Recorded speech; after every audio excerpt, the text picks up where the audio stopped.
누리는 것입니다. 오늘도 믿음으로 하나님의 말씀을 받으시고 주께서 다 이루신 은혜를 누리는 복된 신앙들 되시길 주의 이름으로 축원합니다. 오늘 말씀은 언뜻 생각해 보면 예수님이 이렇게 하셨을까 하면서 이해가 잘 안 되는 난해 구절 중에 하나입니다. 그러나 우리가 하나님의 나라의 역사가 세상 나라의 역사, 사람이 생각하는 이성적인 차원이 아니고 영적인 차원이다, 하나님 나라 차원이다 하는 것을 생각하고 말씀을 상고하면 이해가 되고 은혜가 되게 하실 줄로 믿습니다. 예수님이 예루살렘 성에 오르셔서 성전을 청결하게 하시고 오가시는 길에 아마 무화과 나무를 보신 것 같아요. 그래서 이튿날 베다니에서 나왔을 때 시장하셔서 13절에 보면 뭐가 있을까 하고 가셔서 봤는데 잎만 무성하지 열매는 맺지 못했다. 열매는 없었다. 그런데 이해가 안 되는 말씀이 무화과 때가 아니었다. 무화과 때가 아니었다. 이렇게 밝히고 있습니다. 그런데 예수님께서 14절에 이제부터 영원토록 사람이 내게서 열매를 따먹지 못하리라 하시면서 심판의 말씀, 저주의 말씀, 영원토록 열매를 따먹지 못하게 하시겠다니까 예수님이 이렇게 말씀하신 것에 대해서 이해가 잘 안 되는 그런 부분입니다. 20절, 21절에 그 다음날 제자들이 뿌리째 마른 것을 보고 베드로가 생각이 나서 라삐어 부서서 저주하신 무화과 나무가 말라 죽었습니다. 바짝 말라 뿌리째 말라 죽었다. 근원부터 말라 죽었다. 이상하게 생각한 거예요. 근데 거기다 대고 예수님께서 하시는 말씀이 또 그들에게 대답해 이르시되 하나님을 믿으라 하시면서 누구든지 산들어 들려 바다에 던져지라 하며 그 말하는 것이 이루어질 줄 믿고 마음에 의심하지 아니하면 그대로 되리라. 그래서 이거 까딱 잘못하면 저주하는 데 믿음을 사용하라고 그러시나 하는 그런 말씀이 아닌가 하는 생각을 해서 이해가 잘 안 되는 난해 구절입니다. 근데 이건 무슨 뜻인가 하면 마가복음에 기록한 마가의 특별한 모습 중에 하나는 뭔가 하면 샌드위치 구조다 그렇게 얘기들을 한다고 그러는데 여기도 12절부터 14절까지 이 무화과 나무에 대한 말씀을 하시고 기록하고 그 다음에 15절부터 19절까지 성전을 청결케 한 사건을 기록하고 그 다음에 20절부터 또 무화과 나무에 대한 말씀을 하는 중간에 성전을 청결케 하는 가운데 들어갔다 샌드위치 구조다 이런 것들이 종종 나오는데 앞에 마가복음 5장에도 보면 야이로 회당장의 딸이 죽게 됐다고 주님 앞에 나와서 엎드려서 간구하다가 가는 도중에 12의 혈루증 앓던 여인을 만나서 고쳐주고 그 다음에 야이로 회당장 딸이 죽었습니다.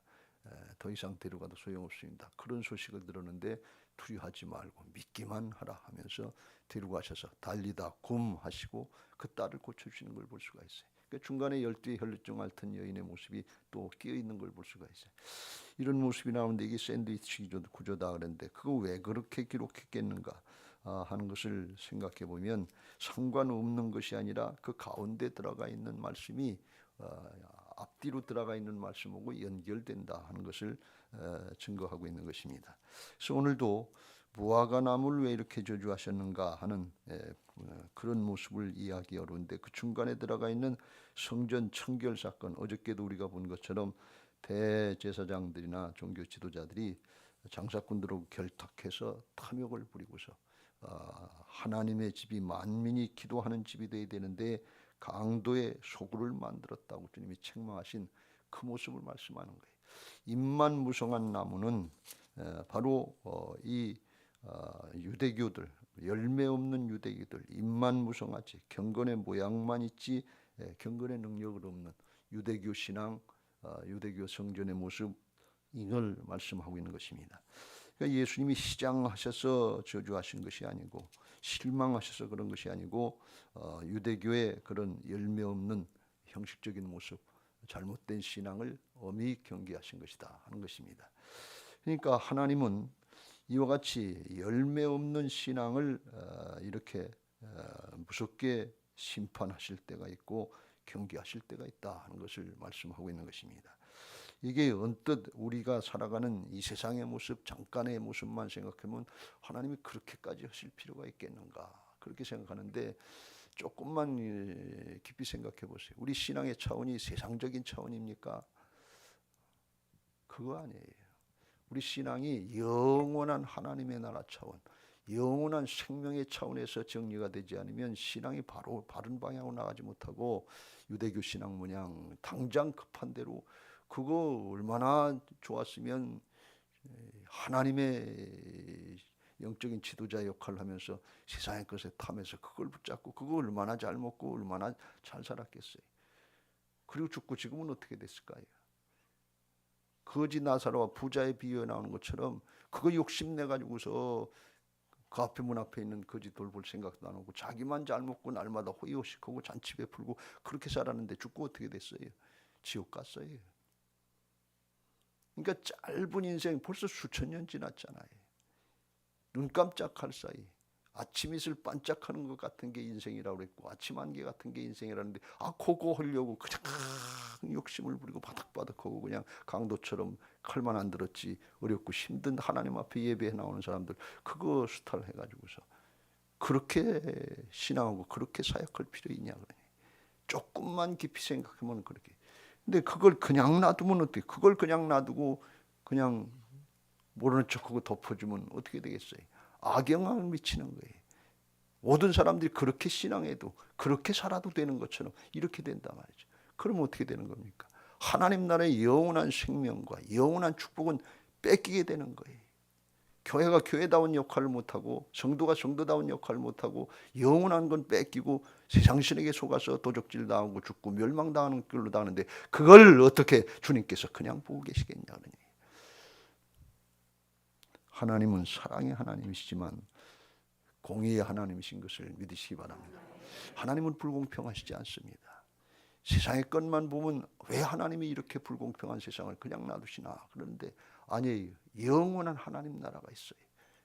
반드시 하나님의 말씀대로 심판하시고 그대로 이루시는 것을 믿으시기 바랍니다. 그래서 이거는 저주 같은데 영원한 하나님 나라 차원에서 보면 복이다 그런 말씀이에요. 잘못된 걸 그냥 놔둬서 지옥으로 가게 하는 게 사랑입니까? 하나님의 공의는 또 다른 하나님의 사랑의 표현인 것을 믿으시기 바랍니다. 고쳐줘야지요. 바꿔줘야지요.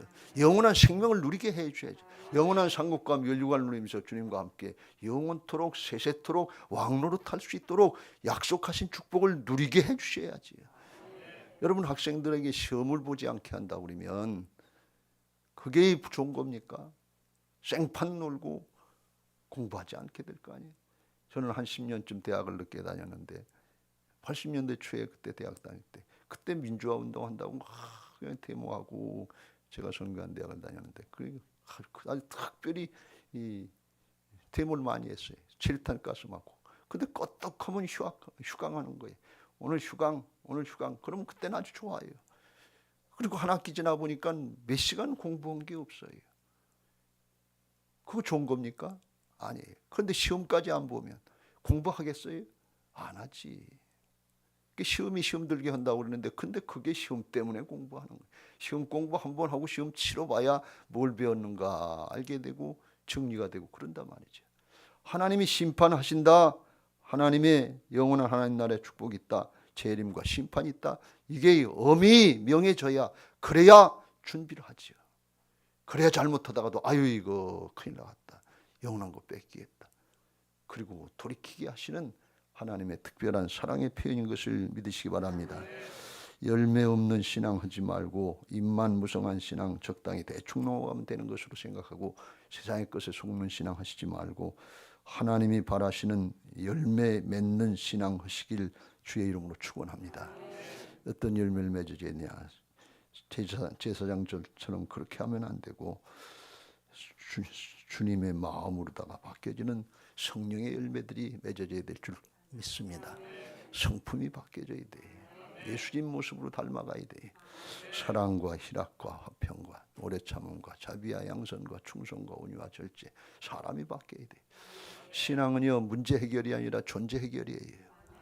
죄성을 가지고 태어난 인생들이 문제 해결받는 것, 조그만 소유 물질이다, 명예다, 권력이다, 인기다, 조그만 소유, 이게 이 신앙의 목적인 줄로 생각하면 큰일 납니다.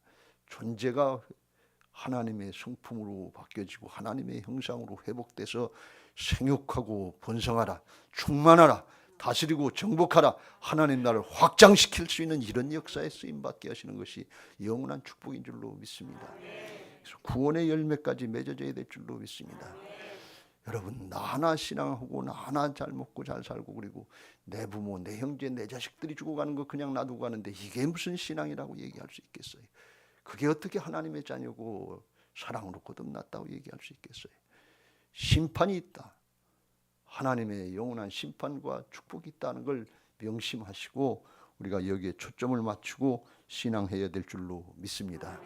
주님의 저주는 저주가 아니라 그런 것들을 경계하시는 말씀이고 그 악영향이 미치는 걸 끊어버리는 말씀이고 돌이키게 하시는 주님의 촉구의 말씀인 것을 믿으시기 바랍니다.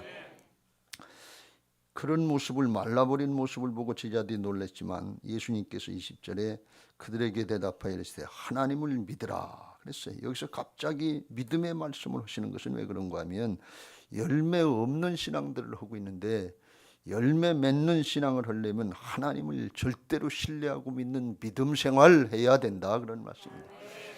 유대교 지도자들은 믿음이 없다 그런 말씀이에요. 하나님을 믿지 않는다 그런 말씀이에요. 왜? 자기가 주인 노릇하고 자기 욕심을 따르고 있으니까. 하나님의 전에 있다고 하나님을 믿는 것이 아니고 중심에 하나님이 주인 되시지 않았어요. 하나님의 말씀을 따르고 순종하지 않아요. 말씀을 지키는 것 같은데 실제로 중심에서는 그렇지 않아요. 하나님을 믿으라는 거예요. 여러분, 믿음 생활하시길 주의 이름으로 축원합니다. 믿음 생활을 하라고 한다고 그러면서 믿음이 안 생기고 믿음 생활을 바로 하지 않으면 아무것도 없는 거 아니에요. 저는 믿음이 뭔가 가지고 30년 동안 고민하고 기도하면서 하나씩 정리해 나왔어요. 믿음 그냥 겉으로 하는 거면 다 믿음 같은데 속으로 따져보면 하나도 안 믿음이에요. 믿음은 주님이 주인 되셔야 믿음인 것을 믿으시기 바랍니다. 믿음 생활, 하나님을 믿으라 그랬어요. 그리고서 그냥 바로 이렇게 말씀하십니다. 23절에 내가 진실로 너희에게 이르노니 누구든지 산더러 들려 바다에 던져지라 하며 그 말하는 것이 이루어질 줄 믿고 마음에 의심하지 아니하면 그대로 되리라 그랬고, 더 놀라운 것은 24절에 그러므로 내가 너희에게 말하노니 무엇이든지 기도하고 구하는 것은 받은 줄로 믿으라 그리하면 너희에게 그대로 되리라 그랬어요. 놀라운 말씀을 하는데 이게 어떻게 이렇게 되어지나. 우리 현실은 그렇게 되지 않는데, 그런데 그걸 기도를 열심히 했다, 아주 그냥 부르짖어 했다, 그거 이전에 하나님을 믿으라는 거예요. 하나님 믿으면 그렇게 된다는 것입니다. 그러니까 아주 굉장히 쉬운 거예요. 주님 말씀 내 짐은 쉽고 가볍다고 그랬어요. 인간적인 자기의가 아니에요. 하나님을 절대 신뢰하고 믿는 믿음이 되면 하나님의 은혜를 누리는 것이 믿음인 것을 믿으시기 바랍니다. 여러분 명심하세요. 하나님 나라의 구원의 역사, 생명의 역사는 예수님이 십자가 부활로 다 이루어놓으셨어요. 내가 다 이루었다. 그 대가를 다 치루었다 그랬어요. 우리는 그냥 믿음으로 누리면 되는 거예요. 우리 신앙의 순종은 율법적으로 자기의 일을 이루는 것이 아니고 하나님이 이루어놓으신 은혜와 축복들, 복음을 누리는 과정인 것을 믿으시기 바랍니다. 그래서 내 믿음대로 될지어다 그랬어요. 왜? 주께서 다 이루어놓으셨으니까. 우리가 뭘 더해서가 아니에요. 주께서 다 이루어놓으신 거 믿고 따라가는 대로 그대로 믿는 거예요. 오늘 똑같이 설교 말씀을 듣는데 여러분이 받아들이는 믿음의 정도가 다 틀려요. 어떤 사람은 비판하고 판단하다, 아이 그렇게 되겠어, 그리고 이성적으로 그리고 가는 사람이 있고, 어떻게든지 믿으려고, 안 믿어줘도 믿으려고 믿게 해옵소서, 믿어지게 해옵소서, 그렇게 기도하는 사람이 있고, 어떤 사람은 그냥 믿어지는 사람이 있어요. 열린 사람이 있다 그러네. 내 믿음대로 될지어다. 예배 시간마다 이게 나타나요. 이거 명심하시길 주의 이름으로 축원합니다. 하나님을 믿으라 그랬는데 하나님을 믿는다는 게 뭡니까? 하나님을 절대 신뢰하고 하나님을 따르라 그런 말씀이에요. 여러분, 우리가 하나님이 어떤 분이신 줄 알고 믿어야 그게 올바른 믿음인 것을 믿으시기 바랍니다.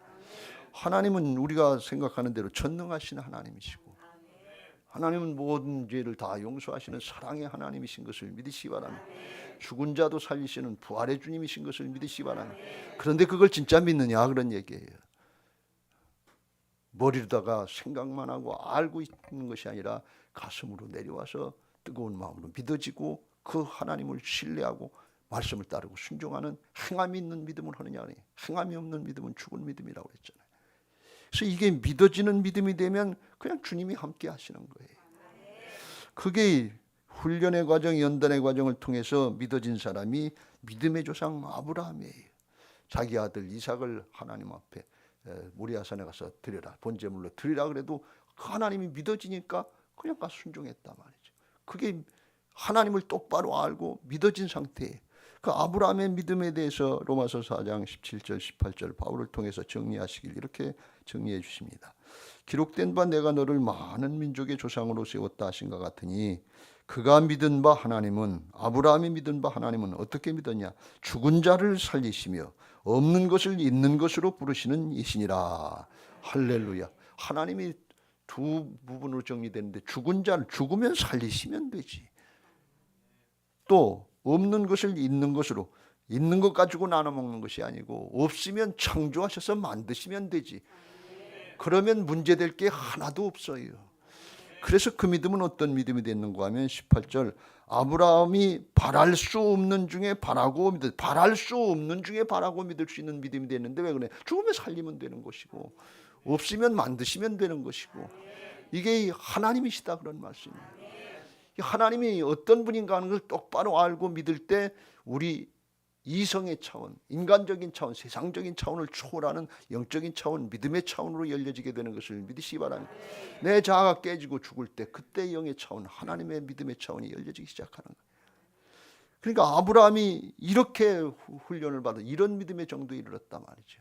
그러니까 이삭을 바치라고 그럴 때 이삭을 바칠 수 있는 믿음이 됐고 순종하니까 하나님이 여호와 이레로 다 준비해 놓으시고 그 자리에 가보니까 축복, 그래서 네가 나에게 순종하니까 자자손손 복을 받겠다 그러고 축복이 열려지는 것을 볼 수가 있습니다. 오늘 우리에게, 여러분에게 이 은혜가 있게 되시길 주님의 이름으로 축원합니다. 그래서 하나님을 믿고 신앙하라고 그러고 하나님을 믿고 말씀을 믿고 기도하라고 그러면서 의심하지 말라 그런 말씀이에요. 왜 의심합니까?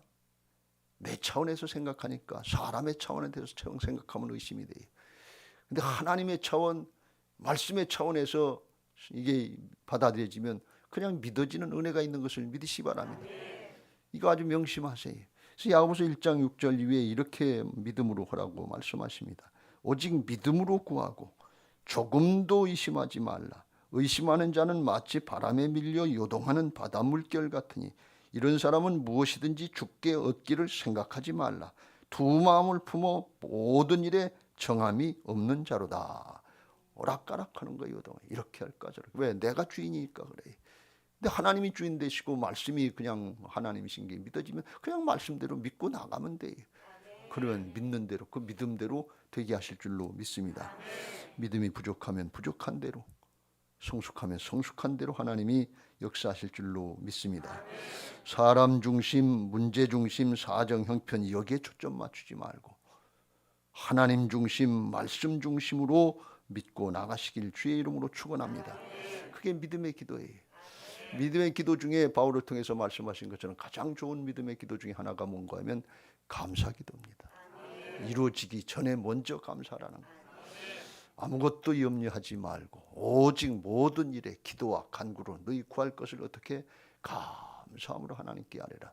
그리하면 모든 지각에 뛰어난 하나님의 평강이 그리스도 예수 안에서 너희 마음과 생각을 지키시리라. 뭘 지켜줘요? 염려되고 근심되는 거, 불안하고 두려워하고 의심되는 거, 이걸 지켜주신다는 거예요. 하나님은 평강 가운데 일하시는 것을 믿으시기 바랍니다. 염려하고 근심하고 두려워할 때, 요동할 때 그때 하나님이 일하시잖아요. 그럴 때 결정하지 마세요. 그럴 때 자기 고집 피우고 세상 길 따라가지 마세요. 참고 기다리세요. 그러면 하나님께서 평강 주시고 역사하실 줄로 믿습니다. 사람을 바라보고 문제를 바라보고 사정형편에 집착하면 그러면 염려되고 근심이 돼요. 이 나 중심이 됐다, 세상 중심이 됐다는 거예요. 근데 하나님을 바라보고 말씀을 붙잡고 그걸로 의지하려고 자기를 처수복종시키려고 그러면 성령이 역사하셔서 성령의 능력으로 소망이 갖게 하시고 성령의 능력으로 평강을 주시고 믿음 지킬 수 있도록 주께서 함께 하시는 은혜가 있을 줄로 믿습니다. 건축을 하는 과정에 고비고비 어렵고 힘든 과정이 많이 있었고 그리고 염려되고 근심되는 그런 순간들이 많이 있었어요. 인간적으로 목사라도 별 수 없어요. 똑같은 사람이니까. 그때마다 하나님 앞에 기도하면서 문제를 바라보면 기도하면서 생각해도 이 염려 근심이 그치지를 않아요. 근데 이거 하나님이 하시는 것이지. 주님이 목수가 되시지. 주님이 함께 하시지. 그리고 주님을 바라보고 말씀을 의지하기 시작하면 서서히 마음이 정리가 되기 시작하고 하나님이 주시는 평강을 누려서 고비고비 이겨나오게 하신 줄로 믿습니다. 만약에 제가 아침 저녁으로 예배하고 기도하는 그걸 하지 않았다면 이 과정 다 올바로 감당하지 못했을 수도 있어요. 하나님이 도우신 줄로 믿습니다. 돌아가셨지만 한동대 총장을 하신 고 김영길 장로님, 온누리교회 장로님이셨는데 한동대를 지으면서 아주 별 오해를 다 받고 공금을 횡령했다고 오해를 받고 또 감옥에도 몇 달인가요? 갔다 오시고 그리고 나중에 무혐의로 풀려났습니다만 아주 어려움을 많이 당했다고 그래요. 그래서 그 부인 권사님이 하도 어려움을 당하고 오해를 받고 신문을 받고 그러니까 어느 날은 들어와서 염려하는 마음으로 저러다 저 사람이 죽지 그렇게 생각했대요. 그리고 저녁을 차려드렸는데 그 장로님이 저녁 잘 잡수고서 그리고서 그냥 누워서 자는데 그냥 눕자마자 그냥 코를 골면서 잠을 잘 자더라는 거예요. 그래서 부인 권사님이 저거 어떻게 된 건가? 그 다음 날 아침에 당신은 어떻게 됐길래 그렇게 염려되고 근심되는 일이 많은데 그런데 그렇게 잠을 잘 주무세요 그랬더니 그 장로님이 한마디 하는 게 난 죽었잖아. 내 안에 주님이 사시잖아.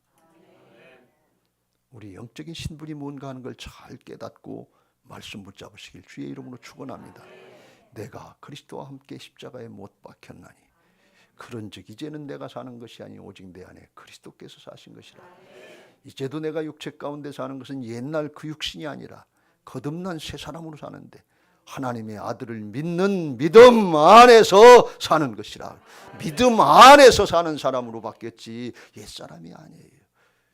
이제는 주님 바라보고 사는 사람이 됐다. 하나님 바라보고 사는 사람이 됐다. 난 옛날부터 그랬어요. 그거 주장하지 마세요. 그러면 구원받지 못했다는 얘기입니다. 난 지옥에 속한 사람입니다. 이런 얘기나 똑같은 얘기. 그런데 우리가 그걸 뻗대고 내세우기 쉽다 그런 말씀이 전혀 그렇지 않아요. 예수님이 십자가를 달리시고 부활하셔서 우리 안에 오셔서 주인 되어주신 것을 믿으시기 바랍니다. 그래서 사람은 안 되지만 하나님은 되신다는 거예요. 이걸 우리가 잘 깨닫고 주님과의 관계를 잘 하시길 주의 이름으로 축원합니다. 새 사람이 됐어요. 그리고 한 가지 하나님과의 관계 25절에 말씀하니까 기도할 때 아무에게나 혐의가 있거든 용서하라. 그리하여 하늘에 계신 너희 아버지께서도 너희 허물을 사하여 주시리라. 그래서 이것은 조건부 용서를 말씀하신 것이 아니고 우리 신앙하는 그리스도인들 하나님의 자녀들은 이미 예수 그리스도의 십자가 부활의 복음의 은혜 용서와 회복의 은혜를 받은 사람들인 것을 믿으시기 바랍니다. 이미 은혜와 사랑을 받았기 때문에 다른 사람들에 대한 혐의, 등질 일, 좋지 않은 감정이 있을 때 이런 거 용서하고 화해하라 그런 말씀입니다. 그래야 우리가 은혜와 사랑을 받은 것처럼 다른 사람에게도 그런 은혜와 사랑을 나누게 되고 하나님의 구원의 역사, 생명의 역사를 보게 하실 줄로 믿습니다. 그렇지 않으면 어떻게 되느냐? 기도가 통하지 않는다는 거예요. 믿음이 안 생긴다는 거예요. 죄악으로 가로막힌다는 거예요. 이건 누굴 위해서 하는 게 아니에요. 우리 자신들을 믿음으로 살게 하시고 믿음의 통로가 열려지게 하시는 하나님의 축복의 말씀인 것을 믿으시기 바랍니다. 근데 오해하지 말 것은 이거는 사람을 미워하지 말라. 죄는 미워하되 사람은 미워하지 말라는 거예요. 죄악을 그냥 덮어주라는 그런 얘기가 아니에요. 죄를 잘못했다고 회개하면 70번씩 7번이라도 용서해 주라 그런 말씀. 그러나 잘못된 건 깨우쳐주고 회개할 수 있도록 우리가 주변의 사람들에게 복음을 잘 전해줘야 될 줄로 믿습니다. 그래서 하나님과의 믿음의 관계도 잘하고 사람과의 관계에서 사랑의 관계도 잘해서 하나님 관계, 사람 관계 잘 될 때 하나님 사랑, 사람 사랑이 잘 되고 십자가 부활의 복음의 능력이 우리에게 온전하게 나타나게 하실 줄로 믿습니다. 이제 말씀을 마무리합니다. 예수님을 믿고 구원받는 것은 한순간에 되는 것입니다. 그러나 하나님의 주권을 인정하고 따라가는 것은 이것은 매 순간순간마다 결정적인 일이 있을 때마다 그때마다 나를 쳐서 복종시키고 순종해야 주님의 길을 따라갈 수 있고 예수님 따라갈 수 있는 것을 믿으시 바랍니다. 바울이 고백한 것처럼 나는 날마다 죽노라. 이 심정 가지고 내 육신의 자아, 내 생각이나 판단이나 세상적인 어떤 기준들 이거 쳐서 복종시키고 말씀 따라가시고 주님이 내게 주신 오늘 레마의 음성을 따라가려고 기도할 때 성령께서 함께하여 주셔서 진리를 따를 때 성령께서 다스려 주셔서 소망이 생기게 하시고 평강이 생기게 하시고 믿음이 생기게 하셔서 은혜로 되어지게 하시는 역사를 보게 하실 줄로 믿습니다. 나의 나된 것은 하나님의 은혜입니다. 이렇게 고백하게 하시고 하나님께는 영광을 돌리게 하시고 은혜와 축복들을 누리게 하실 줄로 믿습니다. 오늘도 이런 은혜가 있게 되시기를 주님의 이름으로 축원합니다.